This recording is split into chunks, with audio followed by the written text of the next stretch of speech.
Le armi non tacciono nella striscia di Gaza dove la guerra è totale, l'allerta è massima nei confronti di tutti i potenziali obiettivi sensibili, ma a Padova, città universitaria con uno tra i ghetti più importanti della regione e una lunga tradizione nella protezione e salvaguardia dei diritti umani, le forze dell'ordine attendono prossimi appuntamenti di piazza, come spiega il questore Antonio Sbordone. Quello che io da quest'ora mi aspetto è che avremo delle iniziative di sensibilizzazione a supporto dell'una e dell'altra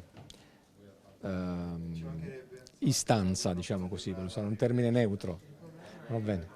Che tipo di atteggiamento verrà quindi adottato nei confronti di quelle che insomma saranno sicuramente richieste che arriveranno sul suo tavolo? Guardi, le manifestazioni saranno tutte consentite, perché così è e deve essere in un paese democratico come il nostro, con i limiti ovviamente del rispetto delle regole, delle leggi e a garanzia dell'ordine pubblico, quindi non saranno tollerati atteggiamenti violenti al di fuori della legge, si concorderanno eventuali siti dove farle, ma saranno consentite. Ecco. Potenziati i controlli su tutti gli obiettivi sensibili. Dobbiamo intensificare le misure che per la verità già c'erano, perché qua a Padova avevamo un buon livello di sicurezza di questi siti. Adesso abbiamo deciso per un periodo, spero non lunghissimo, di attivare una vigilanza fissa.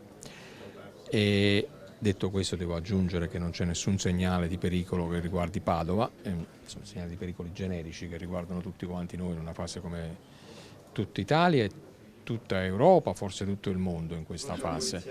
E poi c'è il tema dell'ordine pubblico